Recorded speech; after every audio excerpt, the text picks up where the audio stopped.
so we're started, and everything should be good. Alright, so I know this is Flux's video, but I just kind of wanted to preempt with y'all missed coffee this morning. So you're going to be treated to our mid-afternoon routine. Yeah, this is a new setup to everything that we're doing. So from my streaming stuff, we got a actual professional microphone down here. It's out of frame. When I had it up here, it was fucking massive. It looked a little silly. But we got a good camera, a good microphone. This is our first time trying it from a laptop because I want to give you guys better quality because the phone wasn't quite working out. I tried to shoot it at a higher resolution, and the problems that came with that were insane. But either way, yeah, we're just going to be going about our business. I'm going to get clips from this as we go, and we'll just see what the video shapes up to be. This is like a genuine impromptu, like, whatever. Yeah, we have no format today. It's just kind of going to be Mom's format. Our normal day. I hung out with pretty much every group growing up. I hung out with the emos, the jocks, you know, the preps, the nerds, Burnouts. Yeah, the stoners, everybody. I hung out with everyone, but I kind of fell into the emo style, and it kind of amused me. Not just for the style, but those people were pretty open about their sadness and other things. And I thought, yeah, you know, I'm kind of going through some shit too. And talk to these fucking people. Mistake, by the way. Yeah. Mistake. You don't want to get caught up with, I don't think any crowd growing up. I think you should just be able to flow through and build your own personality based off of all those things. Never fully commit to a crowd. I think it's a good idea. I know I had very close-knit groups of friends growing up, but it was very diverse, especially for the time, late 70s, early 70s, coming up through junior high and high school. You know, we had the jocks, the stoners, the parking lot crew. We had the religious guys. We had the, you know, a little bit of everything, and we all hung out together. Race didn't seem to be an issue back then, although we heard about racial division in our group, man. It didn't exist. Got friends from all walks of life, and I continue that as I joined the service, and even in, you know, law enforcement. I didn't lock myself into being only friends with law enforcement. I had friends of people. I have great friends that are people that I helped. I have great friends today that they were leaders of gangs when I was in the gang unit, and we're friends today. Kids that I worked with at Mill Creek, that I was their mentor, their advocate, basically their dad for the whole time they were there. I'm still friends with a lot of them. You've got to be able to diversify and understand. Again, we talked before about everybody has their struggles. If you can open your mind to understand everybody has their struggles and you can meet them on their level, you become a more diverse person. Speaking of your past with youth corrections, one thing that I find really cool, and I'm glad you brought it up because it's right behind me, literally right behind me. One of the people that he had stayed in contact with actually made him something. There's two things back there. Oh, I only know of the one. Hold on, I'm going to grab you guys one thing. So while I was working at Mill Creek, I already know what he's grabbing. We had a wood shop, and one of my favorite youth that came through there was in wood shop, and he made me this cutting board that I have used every day. And talk about high quality, man. This is a very nice cutting better board. Quality than anything you get. If you know, we talk about the bonds and the relationships. There was another youth while I was in there that I was an advocate for, and it was at the time, you know, we mentioned my wife had gone through cancer, and another one of the youth, and I'll grab this. When I went through there, Yeah, see, I don't actually know what you're going to grab. They knew I rode motorcycles. Oh, it's another one. Okay. And they knew my wife was going through cancer. And his mother made these type of things. It's like a little glass cutting board. Got a Harley David motorcycle, and it says, "Live strong, Tara." Wow, that's cool. I didn't even really know about that one. Just because he knew my wife was going through cancer, he had his mom make that for her. Now, again, you know, my background is law enforcement, military, youth corrections, and yet to be able to build bonds with people outside these groups. So it was kind of a cool thing. We stumbled into that. It is talking cool. about being diverse. You know, a lot of these people I'm still in contact with today through Facebook, Messenger. You know, I get phone calls now and again from them. We've run into a few of them when we've been on vacations. It's just kind of cool. One of the things that Flux and I kind of talked about earlier today, when we talk about purpose in life, man, and what life is, helping people. Being somebody that can help people is very incredible. Sharing your experiences. My most rewarding times in life are the times that I've helped people and actually been able to help. And I become frustrated when I can't. I know in law enforcement, youth corrections, they say, if you can change one person's life, you've had a successful career. And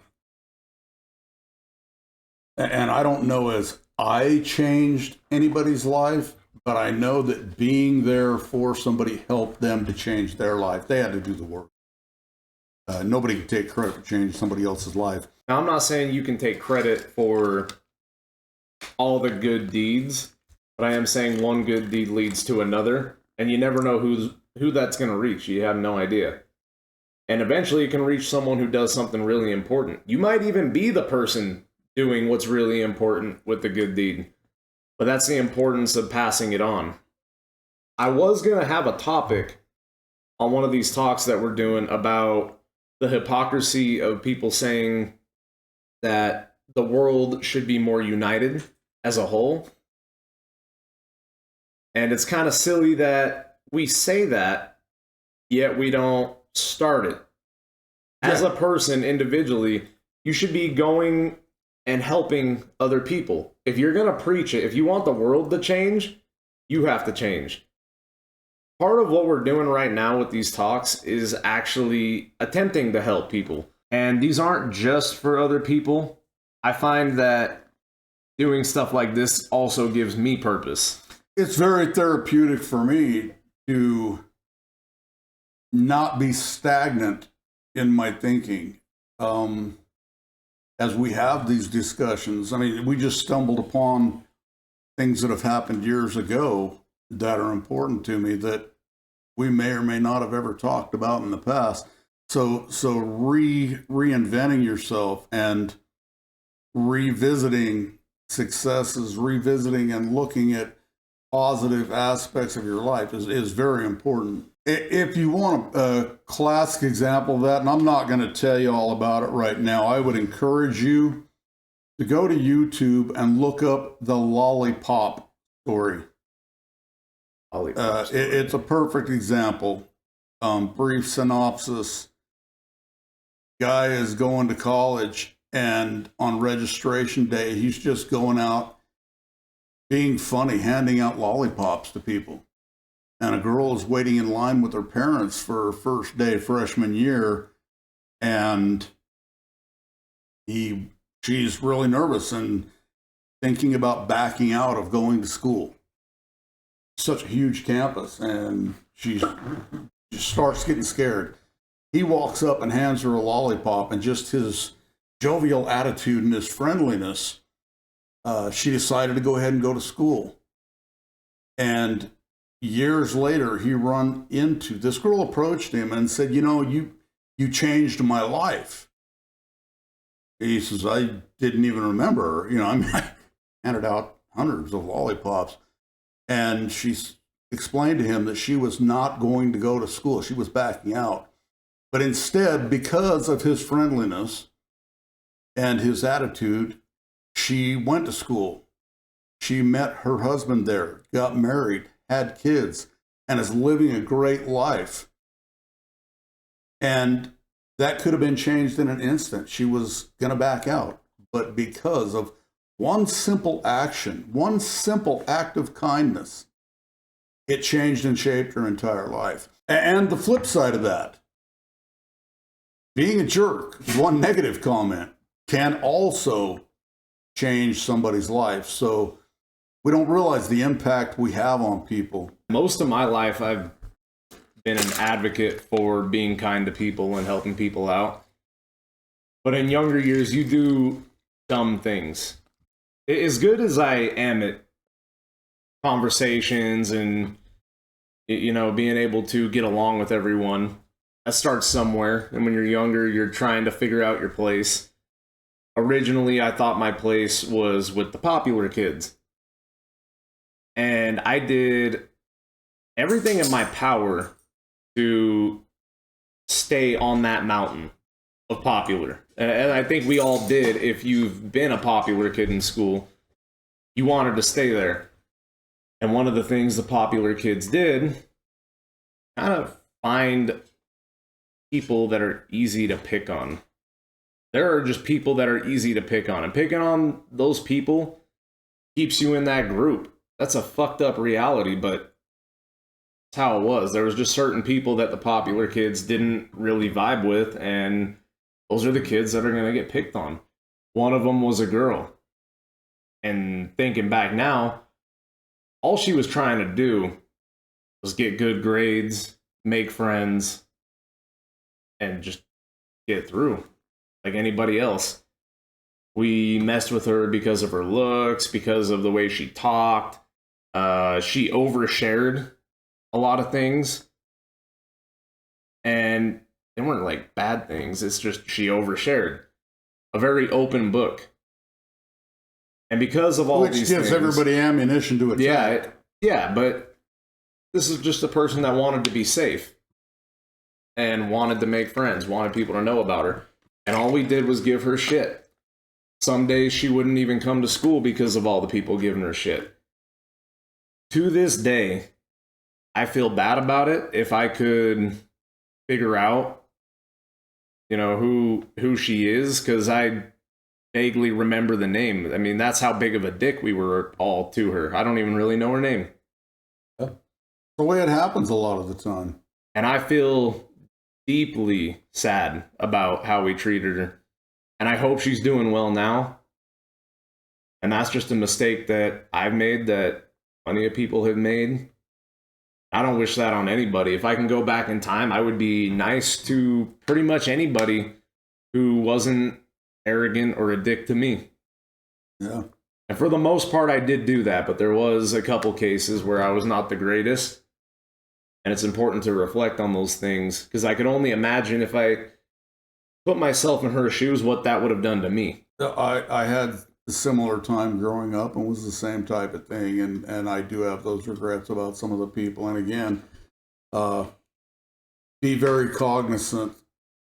The simplest comment, the simplest gesture could mean a lot to somebody.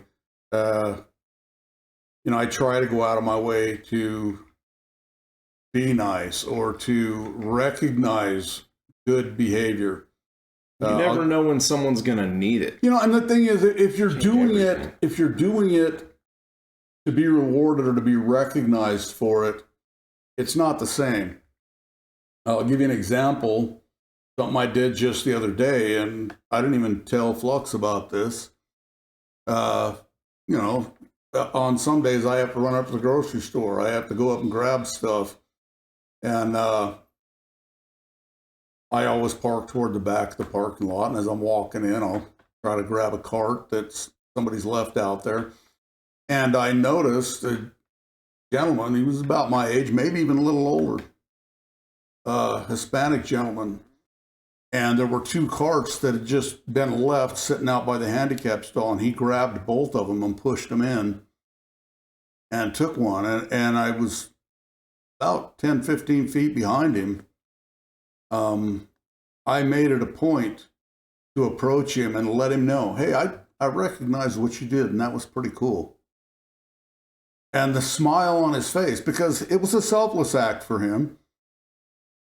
But I pointed out, I saw what you did, and I think that was pretty cool. And you could just see him light up like, wow, I'm not the only one that sees this.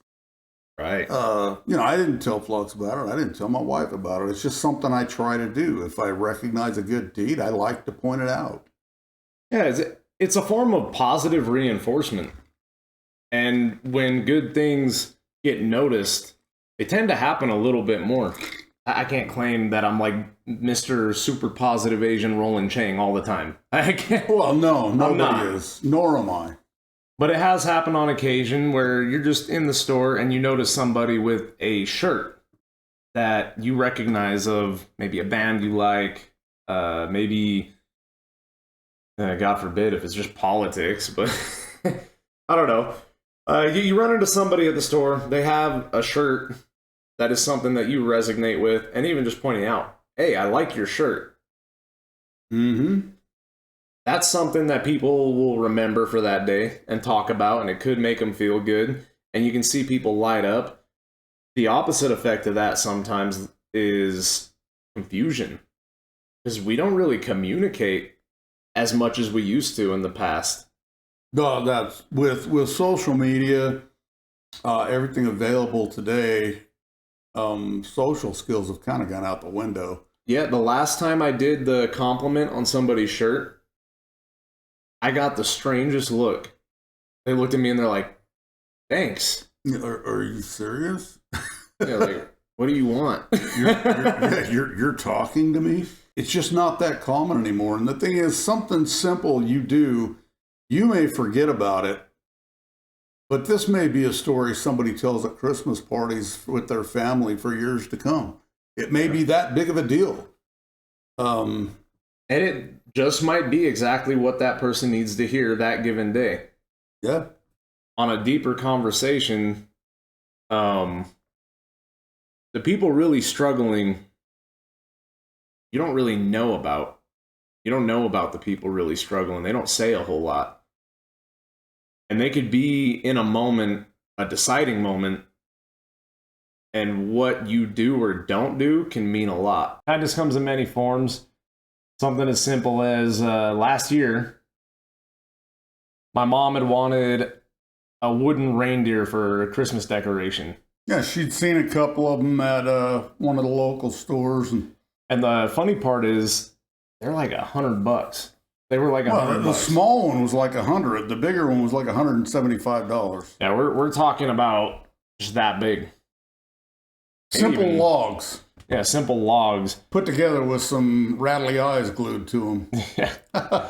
So last year I decided that I can do that. Have I ever really done anything like that? No. Never made a reindeer with wood. And it's a simple thing. It really is. But a cool learning curve for me, because I had never done it before.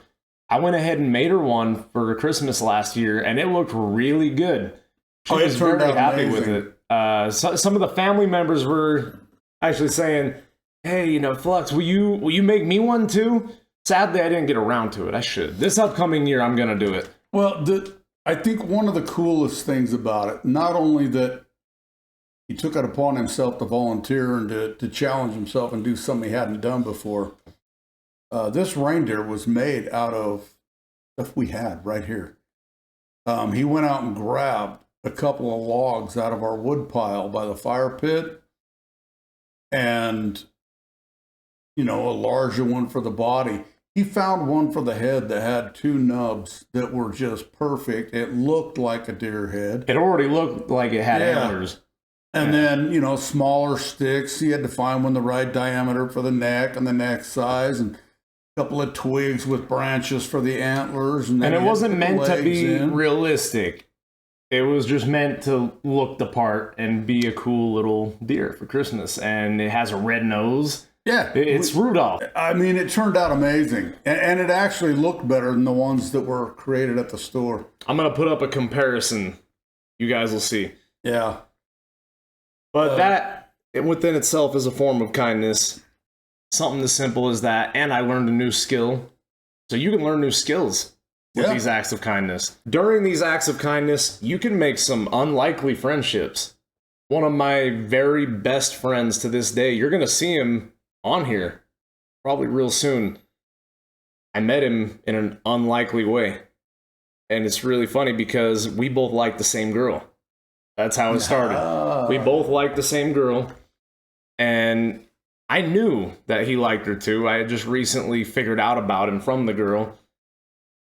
And we would be late night phone calling, three-way call, because she had made friends with him. And I hadn't made it past the friend zone. So 3 of us are in late night calls, and I don't like this guy. I don't like this guy one bit. No, it's the competition. Yeah, and he knows the same about me. He knows the same, but he's still treating me with respect. I'm kind of being an asshole in the beginning. I'm not really letting him talk. I'm interrupting him. I'm even just blowing off anything he says. Just mostly talking to the girl, because that's what I give a shit about. Time goes by. Eventually, we have a hangout session. And we're both the chumps, as it turns out, because we show up. The girl that we like has brought a different guy. And an older guy at that. Old enough for the whole thing to be very questionable. So I'm kind of pissed off. I don't know how he's going to take it, but he looks visually pissed off too. So we're going about our business, and kind of the same thing I was doing with him, I'm doing to the other guy, ignoring him, but I kind of want to kick his ass because it's an older guy. And I'm not talking illegal, but we're close. Close to that age gap. So it's really disgusting. Turns out he feels the same way. We didn't talk about it, but we exchanged looks and we're like, you just know. So this guy's being a cocky, arrogant little shit, and I'm about ready to deck him. Before I could even, stand up to do it, my best bud grabs a ping pong paddle, fucking hucks it at him, right at him. We gotta say, what the fuck, dude? And then I chime in too. I'm like, yeah, fuck you, you fucking pedo. And we're just yelling at the guy. We both leave. On the walk back, we start talking about our interests. We start talking about, who we are, and instant friendship that day. Going down the line, we were best friends right after that day because we both fucking didn't like a guy. Well, and not only to the point of best friends, Flux was the best man at his wedding. I was the best man at the wedding. Yeah, that is true. And this young man became considered family. We're talking about the struggles of childhood going through. Like, there were times, they didn't know it at the time, but during our rough times, we can sneak back and smoke some cigarettes in the window well and just talk about how shitty things are. That friendship... You say we didn't know, but cigarette smoke travels. Yeah, well, we didn't think they knew. And that's through plenty of friend groups, but that guy has been with me through thick and thin. Right now in adult life, it's a little tough because we both have our own things going on, so we don't hang out as much as we'd like to. But that is still my best friend, and I know he feels the same exact way. I actually talked to him today. That's why I know he's coming on these talks soon. I'm inviting him in. Really impressive guy. When he was 13, I actually clarified it with him on the phone earlier. He was 13. His wife was 14. They had been together ever since then. And they'd been together 10 years. Yeah, 10 years from a relationship that started when he was 13 years old. And that also started with an act of kindness, them meeting. And that's what it takes. And not to fondle him too hard and show him off, but he even started his own business that he's working on too. It's really impressive. I hope he talks to you guys about that a lot when he's on here. I mentioned earlier several of the people that I've helped out in my career and that maybe were on the other side at the time have wound up to be lifelong friends. One of them, and I'm going to tell this story, and I know we won't mind because we relive it every time we call or talk to each other now. He lives in a different state now, but when I was a young officer, down on the boulevard, the young kids would always cruise, and I would pull in and talk to them. And I had met this young man. He was a little guy, man, little skinny dude at the time, and kind of took a liking to him because he was one of the guys that wasn't afraid to walk up to the police car and start talking to me. They'd hide their beer when I pulled in, which is all I was hoping to accomplish, is to keep them from doing that while I was down there. Well, this young man had turned 17 and enlisted in the Army. He was going to be leaving on a Monday morning for boot camp. Well, the Friday before, there was a call of an aggravated assault at a local pizza place, and two younger officers had received the call. It was in a co-joining area, so I rolled by to see what was going on, if they needed any help. And they had this young man in handcuffs. Again, this guy's, at that time, probably 5'7" and 110 pounds soaking wet is my guess. Situation, they have him handcuffed. Guy about 6'3", pretty built, had been smacking his girlfriend around in the car in the parking lot. And this gentleman had walked out and said, knock it off. And big guy kind of shoved him back, told him to mind his own business. He went to his car, got a baseball bat, and cracked the guy with it. The officers had arrested him for aggravated assault. And during the search, found a little bit of marijuana in his pocket, which during that era was still very illegal. And they were going to take him to jail. I started thinking about the situation. That the big guy should have been arrested for the assault of his girlfriend, and this guy's trying to stand up for this girl. So I took the cuffs off of him. I took the marijuana, scattered it in the dust, and told this alleged victim, if you want to file charges, you can go talk to the city attorney on Monday. And kicked him loose. Well, he left for boot camp on Monday, and, you think that's kind of end of story. I used a little discretion and thought maybe, it was what I thought was right. A few years go by, probably 4 or 5 years, and I hear through the streets, oh, this guy's looking for you, this guy's looking for you. And I'm like, who? He's got a unique name. And I'm like, okay. Well, I run into him again. He had joined the Army. He had become an Army medic. He had served in Desert Storm with the Marine Corps unit and earned a Silver Star. He was out of the service, and he owned his own tattoo shop.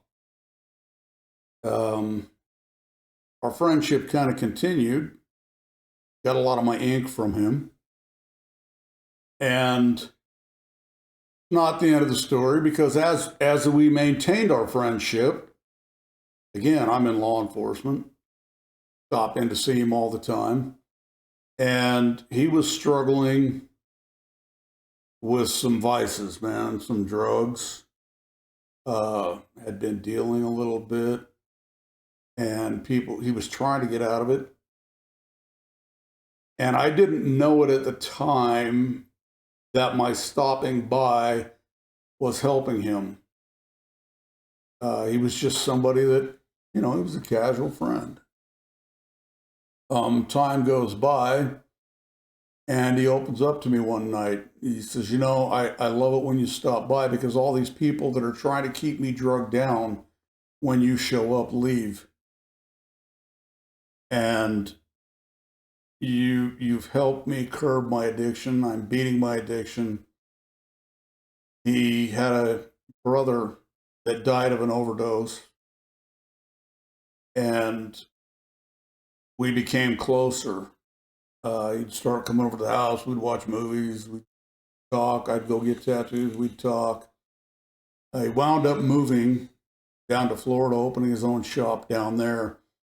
We still converse. We're still good friends to this day.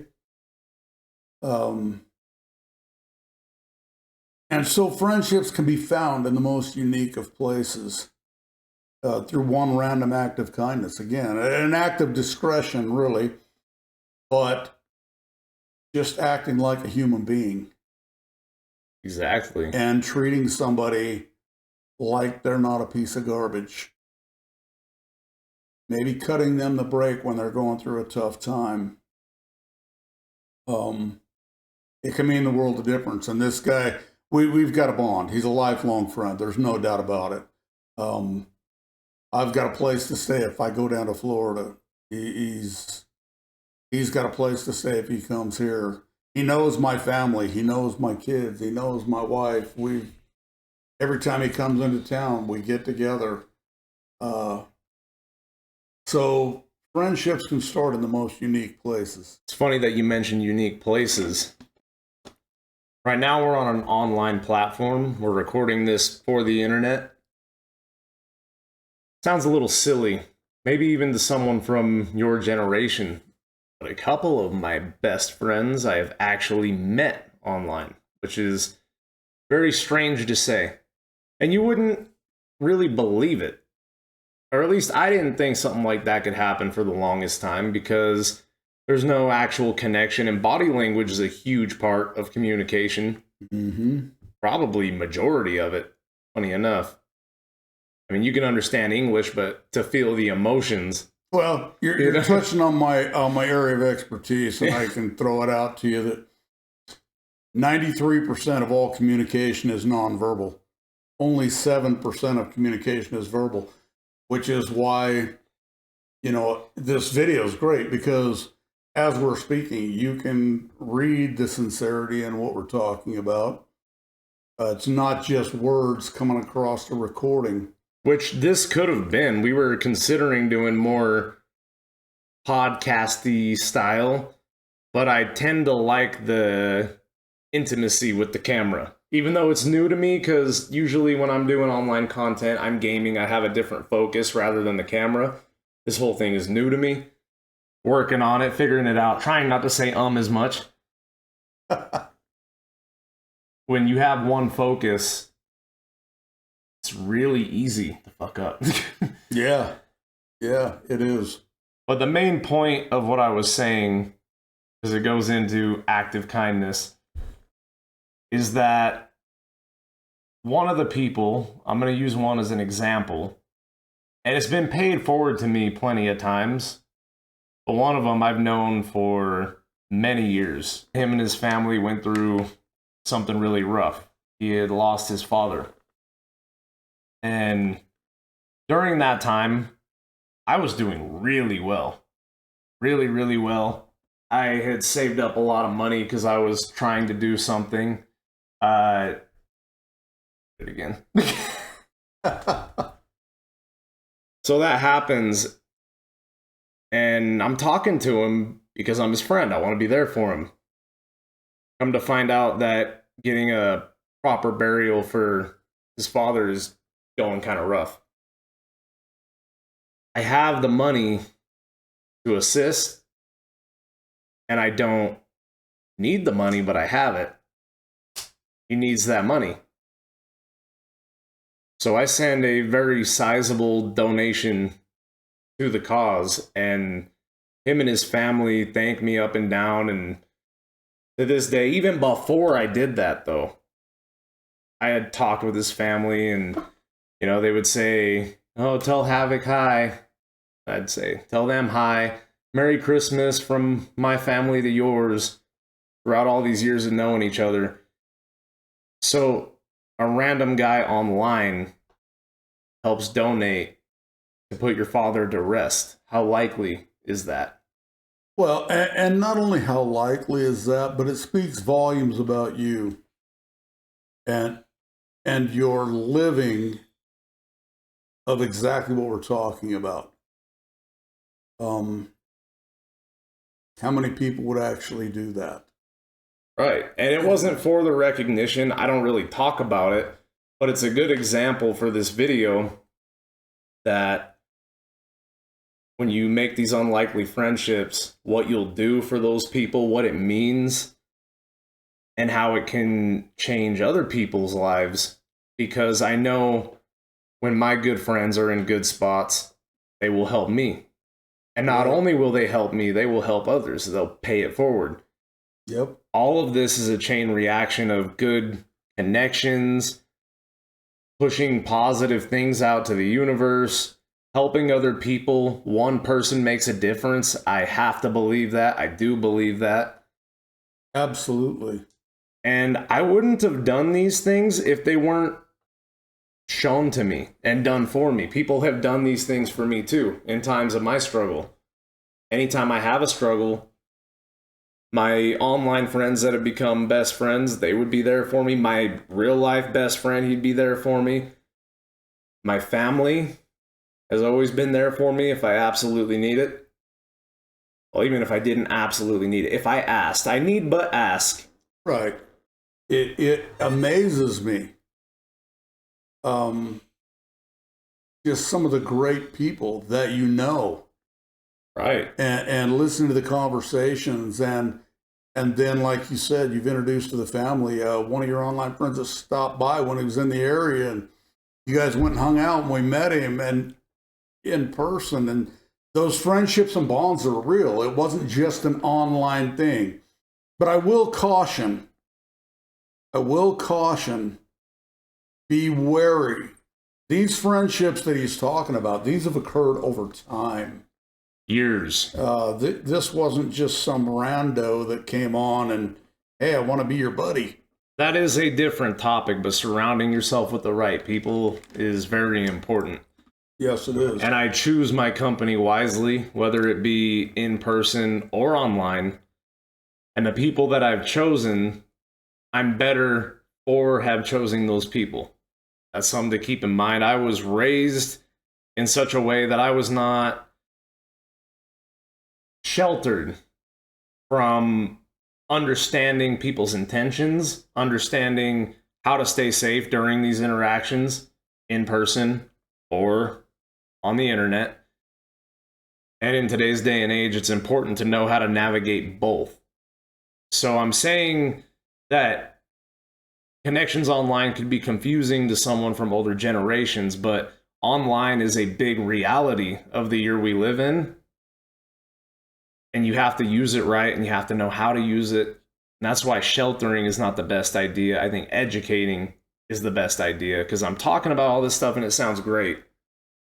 But it can turn out not great, and I've heard about it turning out not great, which is why I'm very cautious, and I'm also kind of a big dude and I own firearms. Don't fuck with me.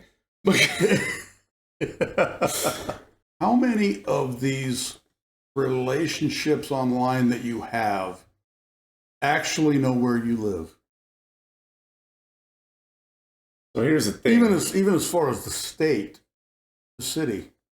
So earlier I said I'm a big dude. I've guns. Well, yeah, and I understand that. All right, I will answer the best that I can. A lot of people know the state that I live in, and that doesn't bother me, but depending on who you are and the content you push out, it may be very important. It's going to sound a little sexist, but if you're a female, I would definitely be a bit more cautious. If you are an underage person, I would be cautious. If you are anybody that does content that would make weirdos be infatuated with you, I'm trying to find the nicest way to say it, like OnlyFans type things. Until recently, until we posted the first coffee talks, I didn't really want anyone to know much about my family. And the reason for that is their safety, because I have had bad things happen. I'm not without problems online. It's not that I don't have them. I've had them. I've had weird people. I've had strange things. But the position that I'm in and the question that you asked, pretty much everybody knows what state I live in. As for close friends who know my exact location, there are one, two, I think three. And I do have a decent sized group that I'd say are like true friends online. I'd give a number about like five. Five that are really close, and I think three of the five may know my actual location, but I'm gonna be honest, that is a mistake, but risk versus reward, and you gotta kind of think about that. What's the worst outcome of them knowing? And for me, I'm not as worried about these people. If anything were to go wrong, I'm not worried about it. Right. I'm genuinely not worried about it. And those could be famous last words. You know, it's scary shit to think about. But personally, I'm not worried about it. Right. And I guess what I was getting at with that question is you've just got to be very cautious. If somebody's fishing for information about where you live, what state you're in, how old are you, fishing, where do you go to school? You've got to be very cautious of these things. So I agree with the not sheltering and teaching, because that's how it was done with me. But with TikTok out and how things are today, and maybe it's not an actual stat, but I feel like there's an increase in pedophilia lately. It sure as fuck seems that way.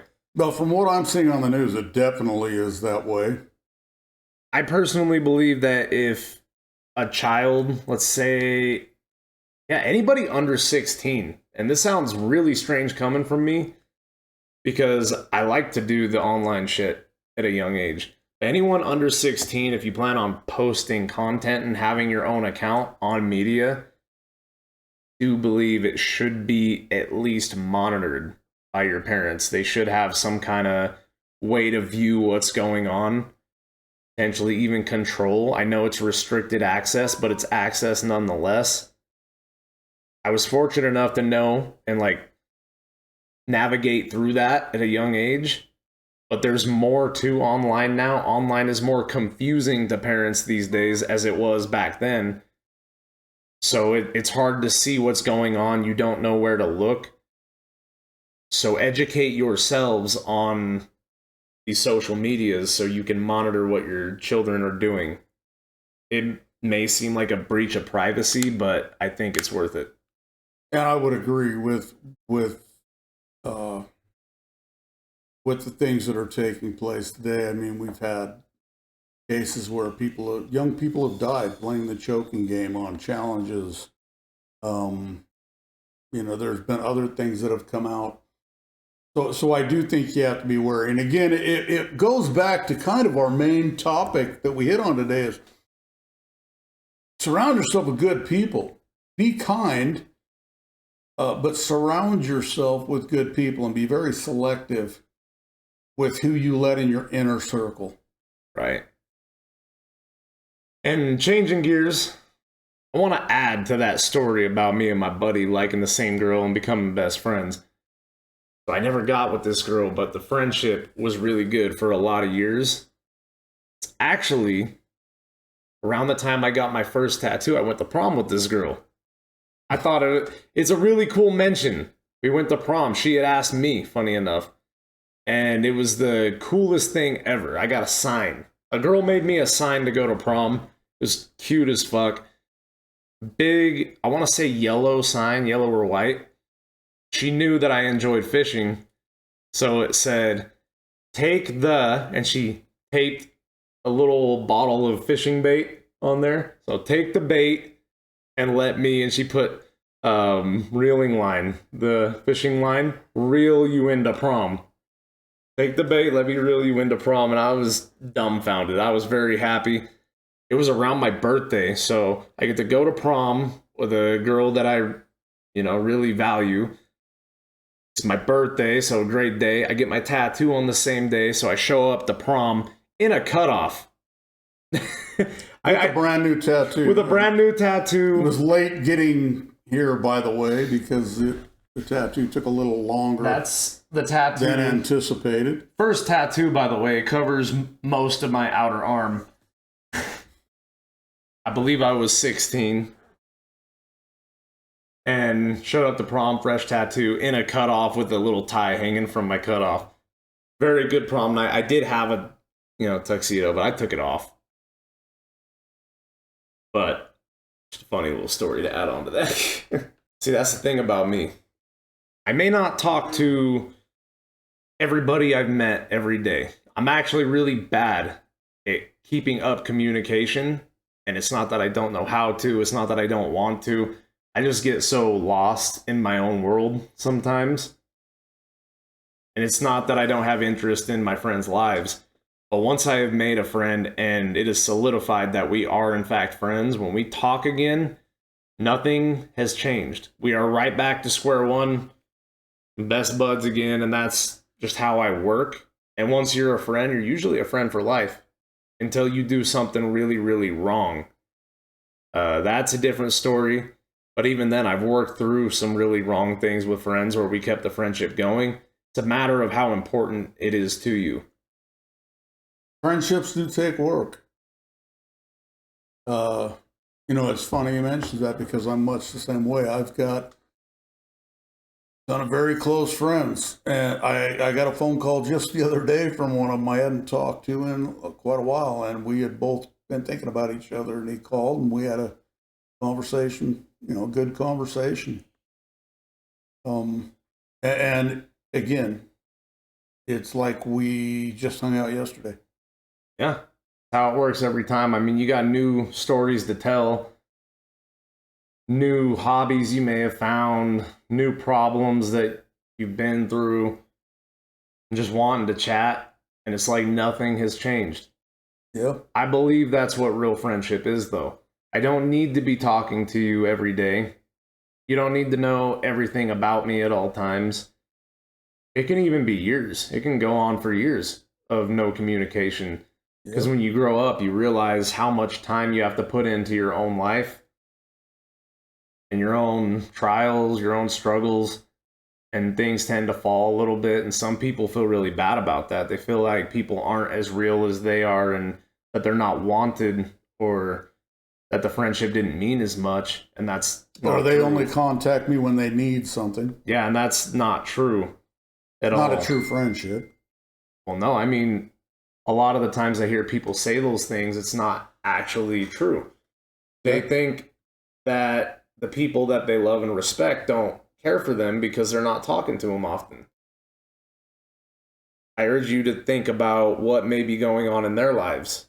Sometimes it's a selfish thought to think that because they're not reaching out to you that you don't mean anything to them. Question maybe that they're going through something. That's true. Maybe it's your turn to reach out. Or maybe they need space. Yeah. And that's okay. We're very social creatures and we need other people. But our needs tend to change from time to time. Well, we need other people, but we don't need them every minute of every day. And we have different needs from different people. Different relationships with different people. I'm not going to say needs. Different relationships with different people. Right? How long have we been going? I think we're good for today. You know what? Yeah. I think so too. And it was really interesting. We just kind of stumbled upon this subject and rolled with it. So I have no idea how much this video is going to teeter-totter. Or how many things are going to be cut in and cut out. But each video will get better. Can't wait to bring more to the table soon. Absolutely, man. So from Flux and Padre Havoc, man, that's a wrap for today. Yeah, you might want to do something nice for somebody, huh?